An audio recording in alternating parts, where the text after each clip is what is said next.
Hello friends, welcome to sleepy classes. आज हम discuss करेंगे chapter 7 of economic survey of this year's economic survey, that is climate change and environment preparing to face the future. अब अगर आप इस साल prelims का exam दे रहे हैं तो you can not miss this video.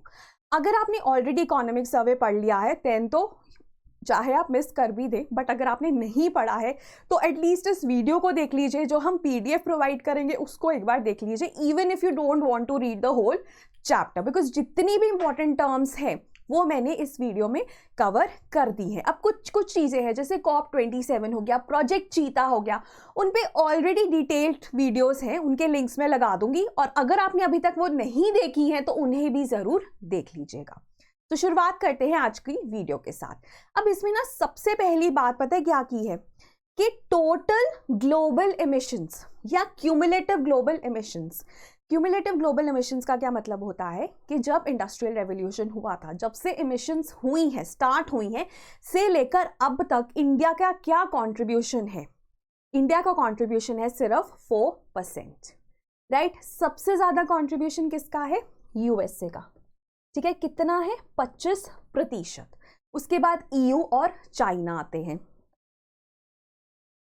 And India कहीं पीछे है 4% पे।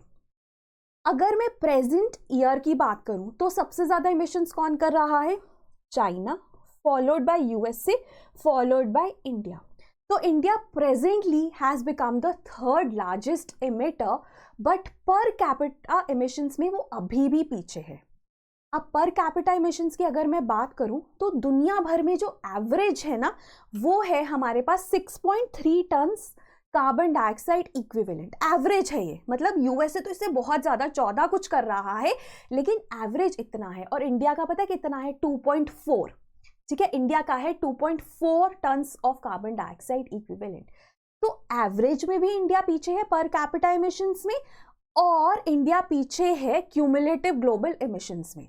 बट अगर मैं प्रेजेंट डे की बात करूं तो पर कैपिटा में तो इंडिया नो डाउट पीछे है, पॉपुलेशन ही बहुत ज्यादा है, पर कैपिटा में तो पीछे होगा ही, लेकिन इंडिया थर्ड लार्जेस्ट एमिटर है, राइट। अभी की अगर मैं बात करूं, प्रेजेंट टाइम की बात करूं तो, और ये भी पर कैपिटा है। जैसे कि मैंने आपको बताया ये पर कैपिटा में ना यूएसए सबसे ज्यादा है, followed by Russia, followed by China, और इंडिया कहीं नीचे आता है 2.4 tons of carbon dioxide equivalent, जबकि वर्ल्ड की एवरेज भी 6.3 है। तो USA is at 14 something, right. So ये तीन चीजें हैं। पहली, अगर मैं प्रेजेंट एमिटर्स की बात करूं तो we have China, USA and India at the third number. और प्रेजेंट एमिटर्स में पर कैपिटा एमिशंस की बात करूं तो इंडिया काफी पीछे हो जाता है, डिस्पाइट द फैक्ट कि वो थर्ड लार्जेस्ट एमिटर है, बिकॉज पॉपुलेशन बहुत है। 2.4 गीगाटन्स ऑफ कार्बन डाइऑक्साइड इक्विवेलेंट ही है। और अगर मैं हिस्टोरिकली बात करूं तो सबसे बिगेस्ट एमिटर यूएसए है, और इंडिया ने सिर्फ 4% कॉन्ट्रीब्यूट किया है अभी तक। उसके बाद इसमें भी बात की गई है एमिशंस गैप रिपोर्ट जो कि यूएनईपी निकालता है, उसमें भी बात की गई है नेट जीरो प्लेजेस की। अब अगर मैं कंपेयर करूं, देखो अब आपने सुना होगा पेरिस अग्रीमेंट के बारे में। पेरिस अग्रीमेंट एक टारगेट देता है कि हमें 2 डिग्रीज तक लिमिट करना है एवरेज ग्लोबल टेम्परेचर राइज को बाय 2100, और अगर हम ज़्यादा एम्बिशियस होना चाहते हैं तो हमें 1.5 डिग्री सेल्सियस तक ही लिमिट करना है। अब इसके लिए ना दुनिया भर को नेट जीरो एमिशंस अचीव करनी है बाय 2050, ठीक है। अब इंडिया ने बोला है कि वो तो 2070 तक ही कर पाएंगे, ठीक है, फॉलोड बाय चाइना जिन्होंने बोला है वो 2060 तक कर पाएंगे, followed by countries like USA, UK जिन्होंने बोला है 2050, ठीक है। सबसे पहले कौन अचीव करेगा? 2045 में जर्मनी। और ये हमें एमिशंस गैप रिपोर्ट से मिला है। एमिशंस गैप रिपोर्ट क्या है? यूएनईपी निकालता है, एक एनुअल रिपोर्ट है जो हमें गैप बताती है कितना एक कंट्री ने प्लेज किया है कि वो कम करेगी और कितना उसे कम करना चाहिए अगर हम पेरिस अग्रीमेंट के टारगेट्स को अचीव करना चाहते हैं। उन दोनों में कितना गैप है वो हमें एमिशंस गैप रिपोर्ट बताती है। सिंपल है, कितना आपने प्लेज किया है और कितना होना चाहिए, ठीक है। दोनों में गैप नहीं होना चाहिए, दोनों सेम होने चाहिए, तभी तो हम पेरिस अग्रीमेंट का टारगेट अचीव कर पाएंगे। बट अब धीरे धीरे ही एमिशंस गैप कम भी हो रहा है और होना भी चाहिए, लेकिन ये चीज़ हमें एमिशंस गैप रिपोर्ट ऑफ 2022 से भी पता चली है, और ये एमिशंस गैप रिपोर्ट हर साल आती है। Anyways, so that was the introduction. और इंट्रोडक्शन में ना एक बहुत इंपॉर्टेंट चीज़ बताई गई जो आप मेंस में यूज़ कर सकते हो कि अगर कंट्रीज़ को, डेवलपिंग कंट्रीज़ को अगर क्लाइमेट चेंज टारगेट्स को अचीव करना है तो उन्हें पहले डेवलप होना पड़ेगा, क्योंकि तभी उनके पास रिसोर्सेज आएंगे to carry out the climate change adaptation and mitigation. क्योंकि डेवलप्ड कंट्रीज़ ने, अगर आपने सुना हो कि डेवलप्ड कंट्रीज़ ने ना बहुत पहले से प्लेज किया हुआ था ग्रीन क्लाइमेट फंड के तहत कि हम हर साल $100 बिलियन देंगे टू डेवलपिंग कंट्रीज़, लेकिन ऐसा नहीं हो पाता क्योंकि उनके पास रिसोर्सेज नहीं है to give to developing countries और उनके पास विलिंगनेस भी नहीं है, right. So that is there. Anyways, next is कि इंडिया क्लाइमेट एक्शन पे क्या क्या प्रोग्रेस हुआ है वो हमें इकोनॉमिक सर्वे बताता है। So national action plan on climate change 2008 में आया था and it is the flagship programme of climate change mitigation and adaptation. और इसमें ना 8 मिशंस हैं। For example national solar mission. अब नेशनल सोलर मिशन का मतलब है कि हमें सोलर एनर्जी डिप्लॉयमेंट बढ़ानी है, तो अभी तक 61 गीगावाट्स इंस्टॉल हो गई। जैसे आपने पढ़ा होगा ना, सोलर एनर्जी को लेकर हमारा टारगेट था कि हम 100 गीगावाट्स अचीव करेंगे बाय 2022, लेकिन हम कितनी अचीव कर पाए उसका 60%, ठीक है, 60% और 60 गीगावाट्स अप्रॉक्सीमेटली हम अचीव कर पाए। Then national mission for enhanced energy efficiency है, जिसके तहत हमारे पास perform, achieve and trade scheme है फॉर एनर्जी एफिशिएंसी, उसका 7th साइकिल अभी चल रहा है। सस्टेनेबल हैबिटेट के ऊपर मिशन है, जो कि मेट्रो रेल नेटवर्क और कैसे हम जो हमारे हैबिटेट है उसको और सस्टेनेबल बना सकते हैं, उसको एनर्जी एफिशिएंट बना सकते हैं और लेस एमिशंस वाला बना सकते हैं, लो कार्बन बना सकते हैं। फिर national mission for green India है, वो तो एफॉरेस्टेशन के ऊपर ही है और डिफॉरेस्टेशन रोकने के ऊपर है। नेशनल वाटर मिशन है, जैसे उसमें कैच द रेन एक प्रोग्राम था कि रेन वाटर हार्वेस्टिंग करो, don't waste rain water. Then national mission on strategic knowledge for climate change है, जो कि क्लाइमेट चेंज को लेके रिसर्च के ऊपर फोकस करता है। Then national mission for sustaining Himalayan ecosystem, इसके ऊपर भी R&D हो रहा है। And national mission for sustainable agriculture which focuses on climate resilient agriculture. One thing which I want to suggest you is कि read my budget video also, ठीक है, video जो बजट वीडियो है उसको भी देखिए, मैं लिंक लगा दूंगी यहाँ पर। उसमें एक बहुत इंपॉर्टेंट चीज मैंने बताई है कि national mission for sustaining Himalayan ecosystem को इस बार कोई भी फंडिंग नहीं मिली in the budget, despite the Joshimath disaster happening and the funding should have been increased, but कोई भी फंडिंग नहीं है। उसके बाद national adaptation fund for climate change की बात हुई है।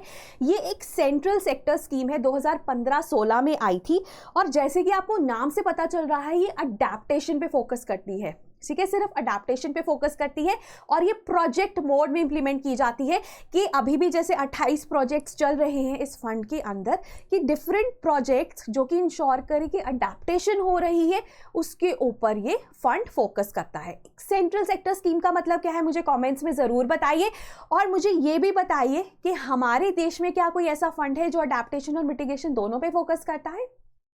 Then NDCs, nationally determined contributions, वो भी अपडेट हुई हैं। अगर आपने पेरिस अग्रीमेंट के बारे में मेरी वीडियो देखी है तो आपको पता होगा आर्टिकल 4 बात करता है कि हर 5 सालों में हम अपडेटेड NDC सबमिट करेंगे, हर एक कंट्री।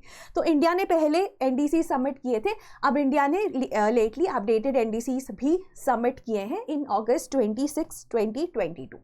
अब ये बेस्ड है पंच अमृत पे, जो कि COP26 ग्लासगो 2021 में सबमिट किया गया था द्वारा इंडिया। अगर मैं अपडेटेड NDCs की बात करूं तो इसमें से 3 क्वांटिटेटिव हैं आउट ऑफ द 8 NDCs। जैसे पहले वाले NDCs थे उनमें भी 3 क्वांटिफाइबल थे जिनको हम क्वांटिफाई कर सकते हैं।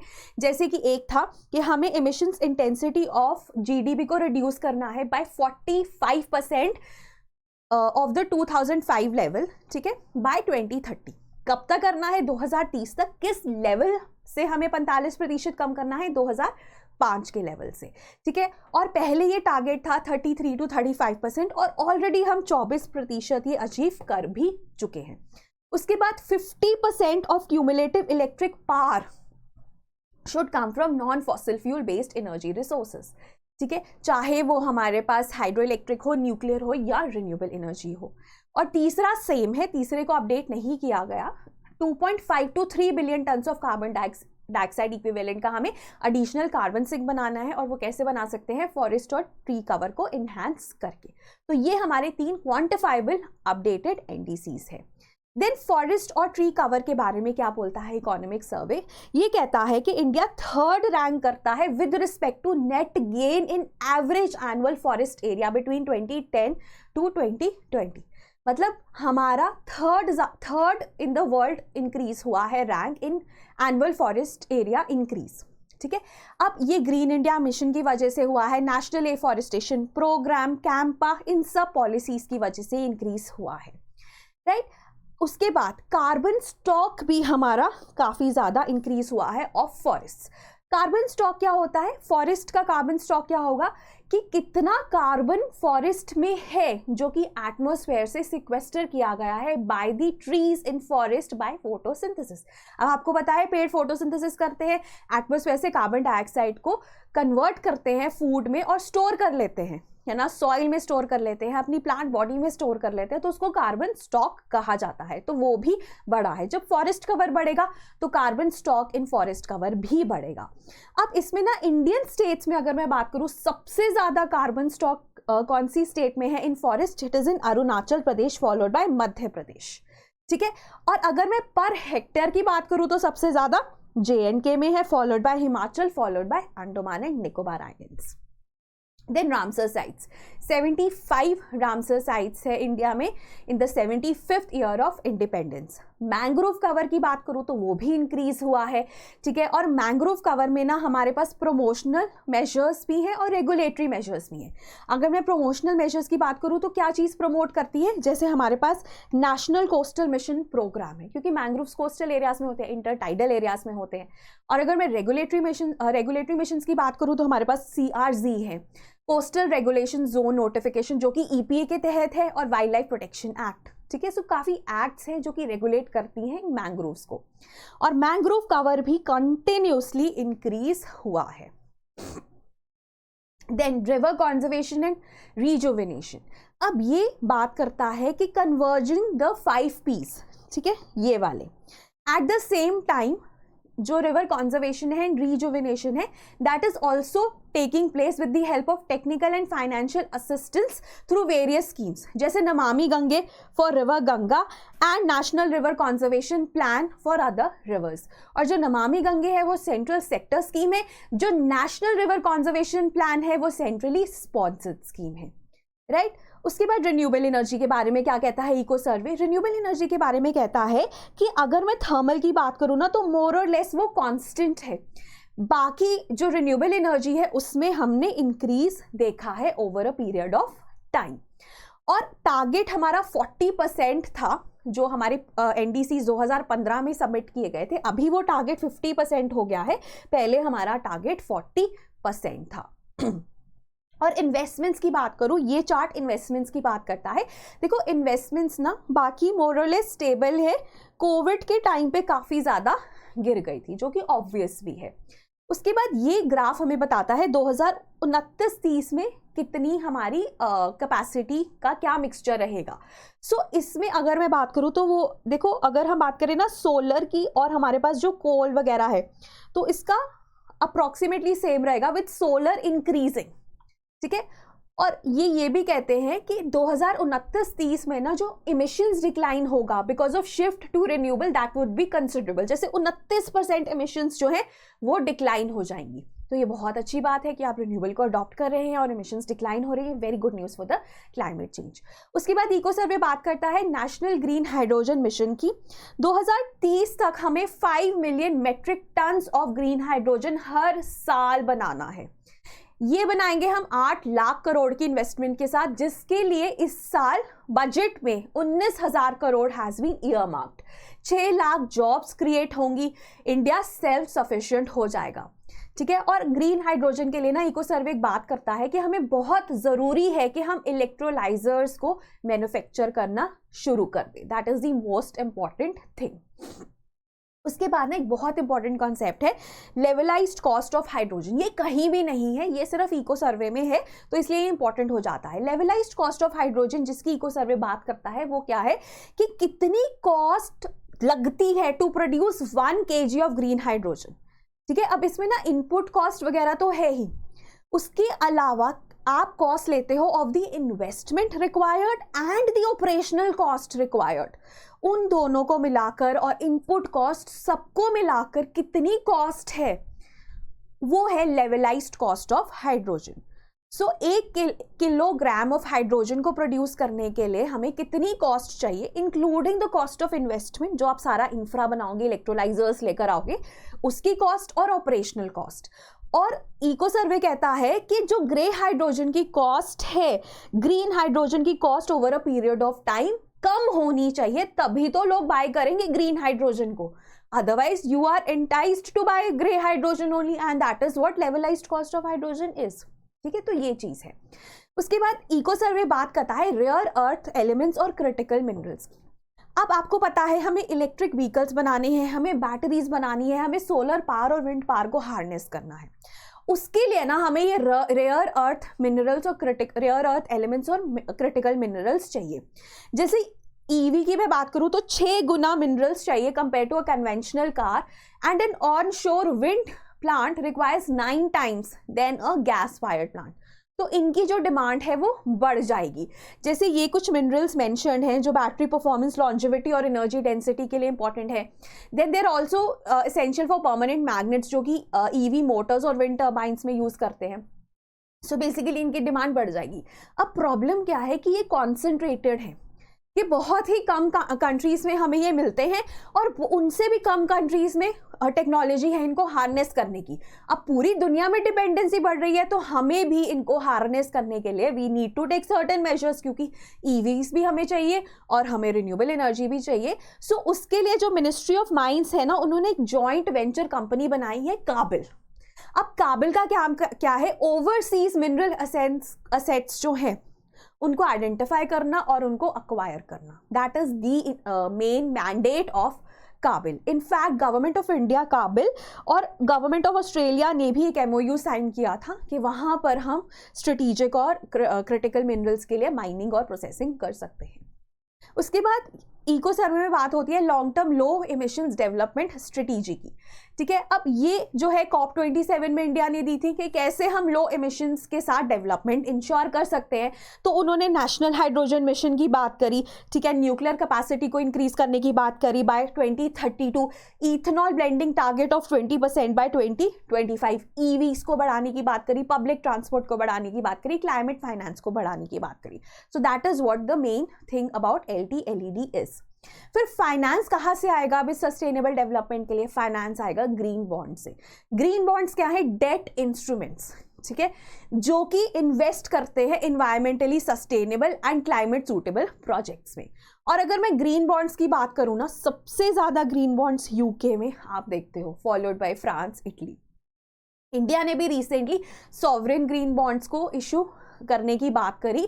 सॉवरेन ग्रीन बॉन्ड्स क्या होते हैं? जो ग्रीन बॉन्ड्स गवर्नमेंट इशू करेगी, ठीक है, they are known as sovereign green bonds. इसके ऊपर भी डिटेल्ड वीडियो है, अगर आप देखना चाहे तो आप देख सकते हैं, ठीक है। और उसके बाद ना सॉवरेन ग्रीन बॉन्ड्स एक प्राइसिंग रेफरेंस प्रोवाइड करेंगे कि प्राइवेट एंटिटीज भी बॉन्ड्स इशू कर सकती हैं, और उन बॉन्ड्स को कहा जाएगा environment, social and governance bonds और ESG बॉन्ड्स। तो आपको पता होनी चाहिए ESG बॉन्ड्स क्या है।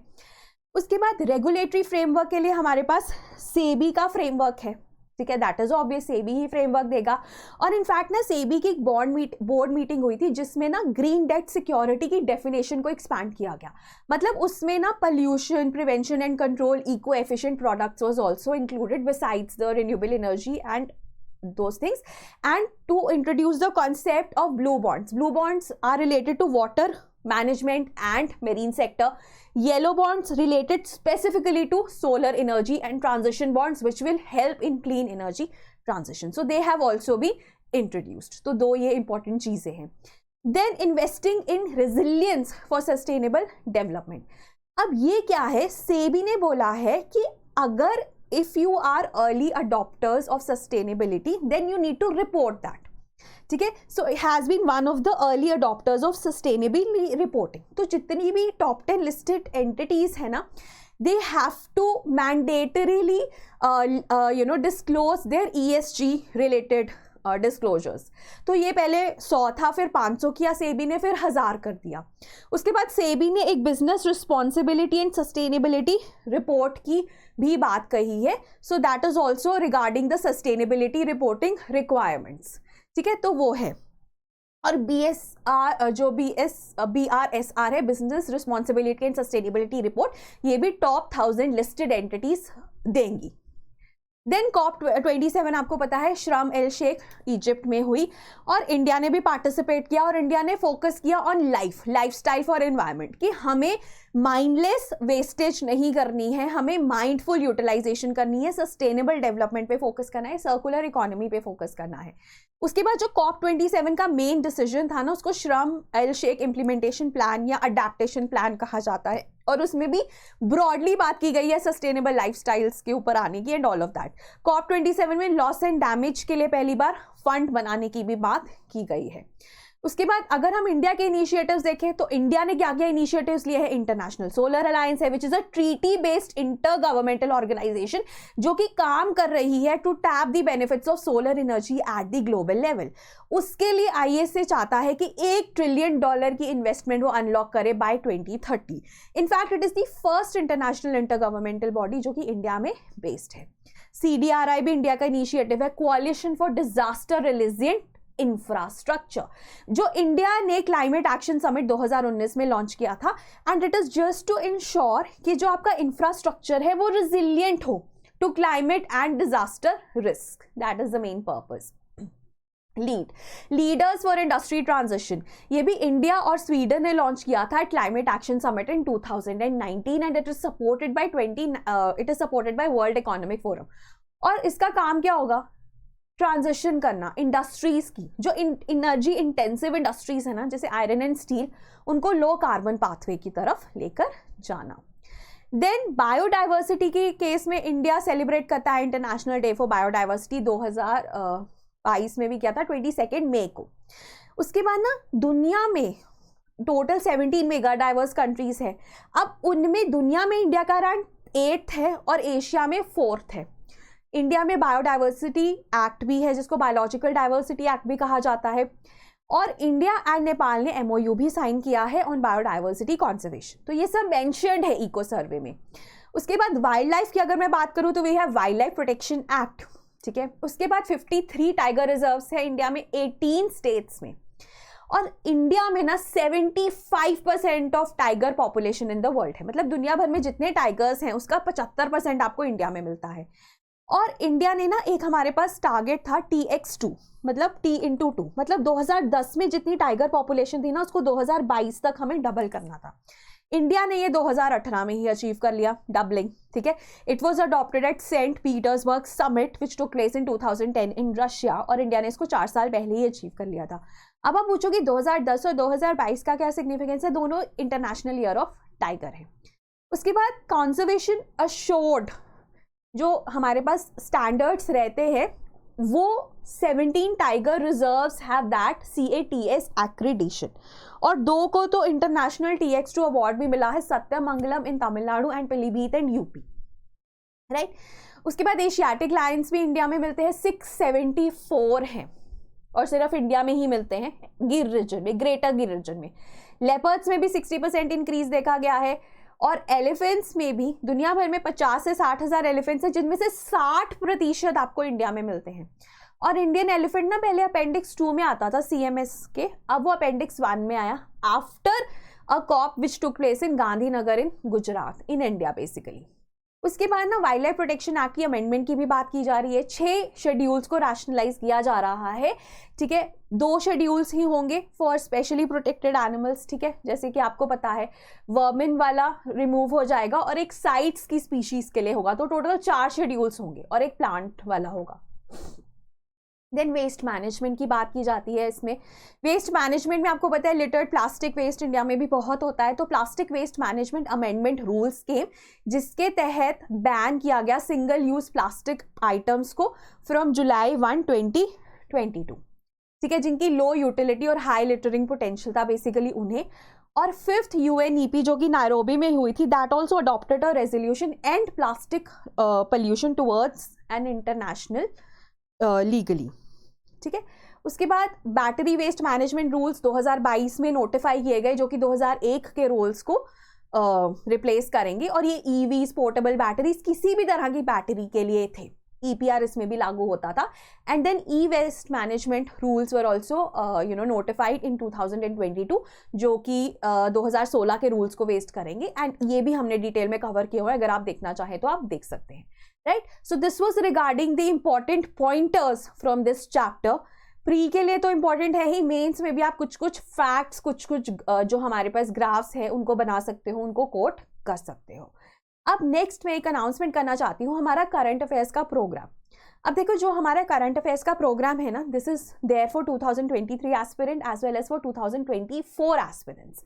अब इसमें ना हर हफ्ते हर एक सब्जेक्ट के current affairs of the previous week in detail cover होते हैं। PYQs for prelims and mains भी डिस्कस होते हैं, और आपको कंपाइलेशंस मिलती हैं daily as well as monthly, right. And this is for 4950, और इसकी जो वैलिडिटी है वो, अगर आप प्रीलिम्स 2023 के अटेम्प्ट के लिए प्रिपेयर कर रहे हो तो it will last until mains of 2023, similarly 2024 के लिए भी, राइट। एंड फाइनली हमारा प्रीलिम्स का क्रैश कोर्स है। अब ये क्रैश कोर्स 2023 के लिए है। एक तो है कि आप सारे सब्जेक्ट्स का लें। अगर आप सारे सब्जेक्ट्स का नहीं लेना चाहते, सपोज आपको लगता है कि मैं इन्वायरमेंट में थोड़ा सा वीक हूँ या पॉलिटी में वीक हूँ, तो आप सिर्फ वही सब्जेक्ट का लेक्चर ले सकते हैं। And this is for 2000 rupees only, and you will cover the subject in 40 hours approximately, of course. और इसमें ना हर एक डे के बाद जैसे आपका मॉड्यूल खत्म होता है तो आपको मॉड्यूल क्विज मिलेगा, ठीक है। उसके बाद उस टॉपिक से रिलेटेड आपको क्विज मिलेगा, तो आपको MCQs भी कॉम्प्लीमेंट्री मिलते हैं for your revision. So that was all regarding today's lecture. Thank you so much for listening.